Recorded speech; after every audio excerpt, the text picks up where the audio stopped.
অমরপুরে বিরল রোগে আক্রান্ত শিশু রাইসার জীবন সংকটে। দুনিয়া দেখার আশায় এই পৃথিবীতে জন্মেছিল এক নিষ্পাপ শিশু, কিন্তু জন্মলগ্ন থেকেই যেন তাকে বয়ে বেড়াতে হচ্ছে এক নির্মম রোগের বোঝা। আমরা কথা বলছি অমরপুর দেববাড়ি গ্রাম পঞ্চায়েতের মুসলিমপাড়া এলাকার 2 বছরের শিশু রাইসা আক্তার রুরির বিষয়ে, যে একটি বিরল জন্মগত রোগে আক্রান্ত। রাইসার শরীরে জন্ম থেকেই মলদ্বার নেই। এই মারাত্মক জটিলতা নিয়েই সে আজও বেঁচে আছে, তবে কোনো শক্ত খাবার খেতে পারে না। খেয়ে বাঁচে শুধু তরল বা পাতলা খিচুড়ি। শরীর ফুলে গেছে, দিনরাত চলেছে কান্না, যন্ত্রণার মাঝে কেটে যাচ্ছে তার ছোট্ট শৈশব।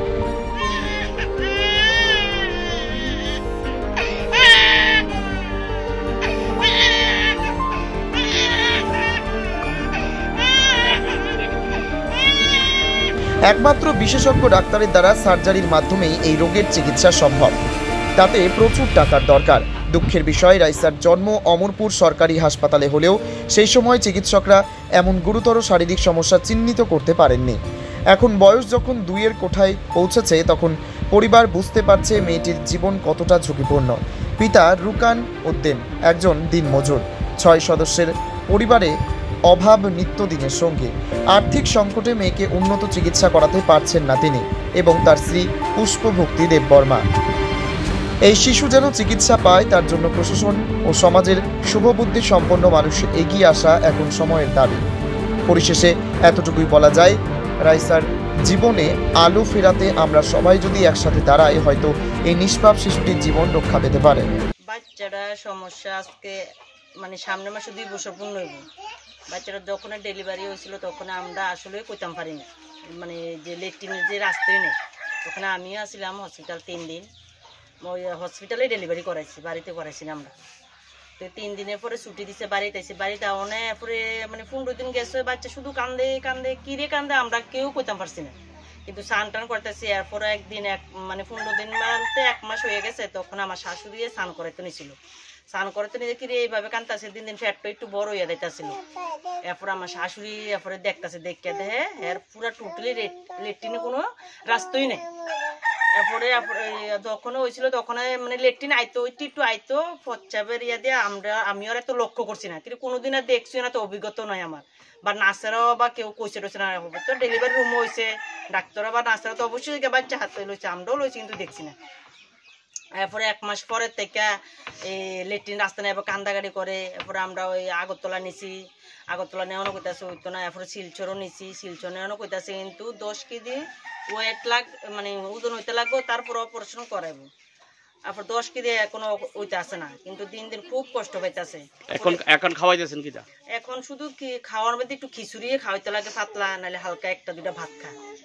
আর এমনি কিছু খাওয়ানো যাইতেছে না, বিস্কুট হলে বিস্কুট খায়। শক্ত জাতীয় কিছু খাওয়াইলে হ্যাঁ অসুবিধা হয়, কিচ্ছু খাইতে পার না। না খাই, এই তো একটু খিচুড়ি খাবাই তো শরীরে এরকম অবস্থা হয়ে গেছে, পেটটা বড় হয়ে দিতেছে, বা এর লেগেও ওয়েটটা হইতেছে না। হ্যাঁ খাইতে পারতো যদি লেট্রিন কথা, তো নিশ্চয় একটা ওয়েটটা হইলে, কিন্তু খানা খাইতে পারছেন দেখে ওয়েট হইতেছে না, অপারেশনও করাতে পারতেছে না। তো যোগাযোগ করেন করেছে, কইছে আবার ওই শিলচর অনেক কইছিলাম, তো অনেক কইছিল প্রায় 70,000 টাকা উঠছে লাগবো যে অপারেশন করাতে। তো আসলে তো মেয়ের বাবার আর্থিক অবস্থাই ভালো না। হ্যাঁ যখন যে কাজ পায় মানুষের মজুরি দিয়ে সংসার চলায়, যে কাজে পা রাজমিস্ত্রি বা কেউর যে কাজে পা দিনমজুর করে হ্যাঁ আর্থিক সংসার হ্যাঁ কি অপারেশন করাইবো না ঘর চালাইবো, 2টা বাচ্চা মেয়ে, এমন অবস্থা হয়েছে। আর আপনারা তো আইছেন, সরাসরি দেখতেন আসছেন বাড়ি হাল অবস্থা, যে কি হাল অবস্থা আছে। এই কারণে আমরা আরো একটু আগাইতাম পারতাছি না। যদি কোনো সুযোগ সুবিধা এরকম পাই, তাহলে ওখানে অবশ্যই আমরা চিন্তা ভাবনা আছে যে যদি সুযোগ সুবিধা পাই আমরা হেরে বাসে তুলতাম চাই। কেউ তো চায় না একটা বেবি মারা যায়, যেহেতু আমাদের বাড়ির এই যে হয়েছে। তো এর লেগে কইতাছিলাম, সবার কাছেই কইতাছি যে কেউ যদি কোনো সাহায্য করতে চায় বা কেউ যদি সাহায্য হাত বাড়াই দিতে চায়, অবশ্যই আমরা বেবিটারে বাসে তুলানোর লেগে চেষ্টা করতেছি। ভিডিও ছাড়াইছে, তারপর হসপিটালের ডাক্তার আইছে, বা হসপিটাল যে টিম আছে ডাক্তাররা, হেরও কালকে আইয়া দেখিয়া গেছে। তো হেরা কইতাছে ওখানে যোগাযোগ করুন লাগিয়া, যে হসপিটাল নিতাম সোমবারে নিলে হেরা চেষ্টা করতেছে।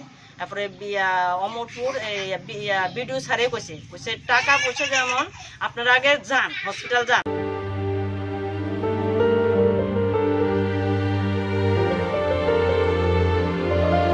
নিজস্ব প্রতিনিধির রিপোর্ট, অমর বার্তা।